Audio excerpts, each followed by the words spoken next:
A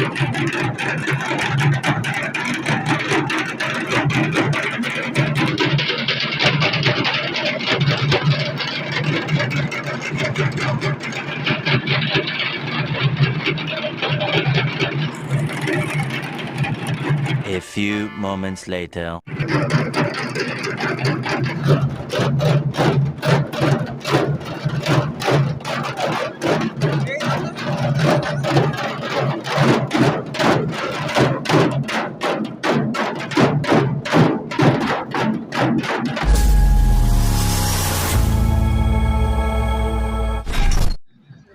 hello guys, good morning, welcome to my channel. তোমরা সবাই কেমন আছো? আশা করি ভালো আছো। আমিও খুব ভালো আছি। আজকে আমি দেখাতে চলেছি বুলবুলচণ্ডী বাজার কালী মায়ের বিসর্জন।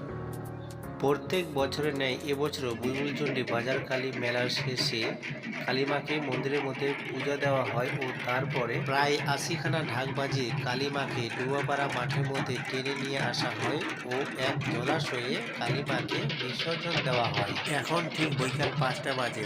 আমি ঠিক এখন মাঠের মধ্যে রয়েছি। বুলবুলচণ্ডী বাজার কালী মায়ের মন্দির থেকে ডুবাপাড়া মাঠটি বেশ দূরত্ব হওয়ায় ৪২ ফিটের কালী মায়ের মূর্তিটি কাঠের কাঠামোর মাধ্যমে দড়ি দিয়ে বেঁধে টেনে ডুবাপাড়া মাঠের এক জলাশয়ে নিয়ে আসা হয়। যেই রাস্তা দিয়ে কালীমাকে নিয়ে আসা হবে সেই রাস্তা দিয়ে জনসাধারণের থাকার জায়গা না থাকায় সবাইকে মাঠের মধ্যে আসার অনুরোধ জানানো হয়েছে।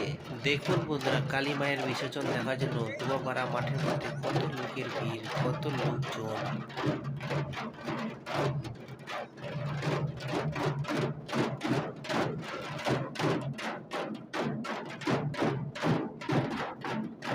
এত ভিড়ের মধ্যে কালী মায়ের বিসর্জনকে ড্রোনের সাহায্যে ভিডিও রেকর্ড করা হচ্ছে। দেখুন বন্ধুরা, কালী মায়ের বিসর্জন দেখার জন্য কত ভক্তদের ভিড় হয়েছে। কি সুন্দর ঢাক ঢোল বাজাচ্ছে। এখন ঠিক সন্ধ্যা হয়ে নেমে এসেছে। এই যে দূরে দেখতে পাওয়া যাচ্ছে কালী মাকে দড়ি দিয়ে বেঁধে টেনে নিয়ে আসা হচ্ছে। দেখুন বন্ধুরা, মালদা জেলার বিখ্যাত এই বুলবুলচণ্ডী কালী মন্দির কত বড়, কত বিশাল আকৃতি। নিজের চোখে দেখলেই গা শিউরে উঠবে। আমার জীবনে দেখা এই কালী মায়ের মন্দিরটি সবচাইতে বড়। এই কালী মায়ের মন্দিরটি অনেক উচ্চতা হওয়ায় ইলেকট্রিক ১১,০০০ তারের মধ্যে একটু লেগে গিয়েছিল। এই কালী মায়ের বিসর্জন দেখা একটি অবাক করা বিষয় হলো, এই কালী মাকে বিনা চাকার মাধ্যমে টেনে নিয়ে আসা হয়। দেখুন বন্ধুরা, কালী মাকে কি সুন্দরভাবে টেনে মাঠের মধ্যে নিয়ে আসা হচ্ছে। যারা যারা এখনো পর্যন্ত এই বুলবুলচণ্ডী কালী মায়ের বিসর্জনটি নিজে এসে স্বয়ং দেখেননি, তারা অবশ্যই আমার এই ব্লগ ভিডিওটির মাধ্যমে এই বিসর্জনটি সম্পূর্ণ দেখুন। আশা করি এই কালী মায়ের বিসর্জন ব্লগ ভিডিওটি তোমাদেরকে ভালো লাগবে। এখন ঠিক কালীমাকে ডুবাপাড়া মাঠের মধ্যে নিয়ে চলে আসা হয়েছে। রাত্রি হয়ে যাওয়ায় এই মাঠের মধ্যে অনেক লাইট লাগানো হয়েছে, চারদিকে আলোয় আলোকিত করা হয়েছে এবং মানুষের অনেক ভিড় দেখা গিয়েছে।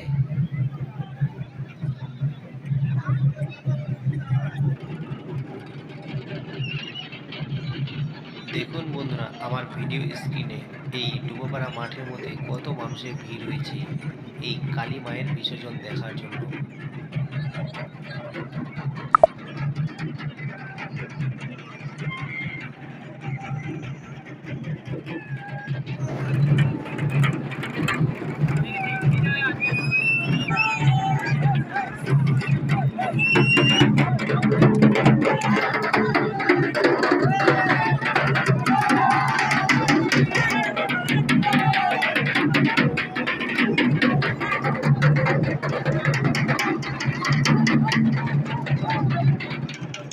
এদিকে আবার কেউ কেউ কালী মায়ের বিসর্জন দেখতে এসে ঢাকের তালে তালে নৃত্য প্রদর্শন করছে, অর্থাৎ ড্যান্স করছে।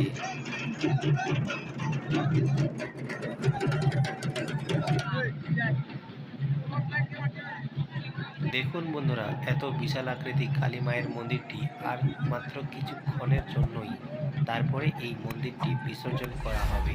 আবার ১ বছর পরে এই কালী মায়ের মন্দিরটি এই মন্দিরটিতেই আবার ফিরে আসবে। ততক্ষণের জন্য আমি এই মায়ের মুখটি দেখার জন্য অপেক্ষায় রইলাম। চারিদিকে শুধু মানুষে মানুষ আর মোবাইলে মোবাইল। শুধু মোবাইল।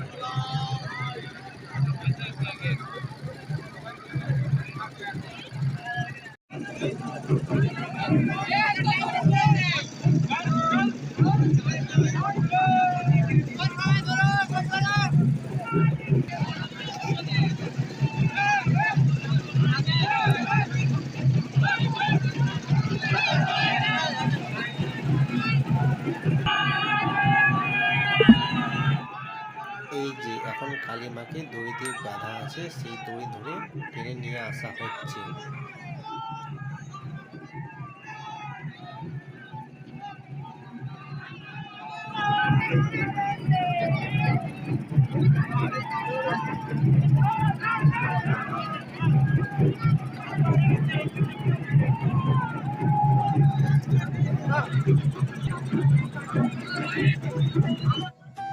এটি হলো ডোবাপাড়া মাঠের পাশে এক জলাশয়, যেখানে কালী মাকে বিসর্জন করা হবে।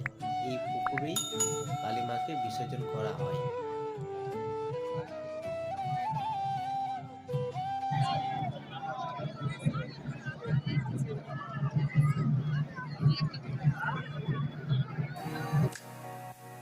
হ্যালো গাইস, আজকের মতো আমি এই ব্লগ ভিডিওটি এখানেই শেষ করলাম। যদি ভালো লাগে তাহলে অবশ্যই সাবস্ক্রাইব, লাইক, কমেন্ট এবং শেয়ার করে দিবেন। সকলে ভালো থাকবেন এবং সুস্থ থাকবেন এবং ইউটিসি ভিলেজ ব্লগ চ্যানেলের সঙ্গে জুড়ে থাকবেন। Thank you for watching.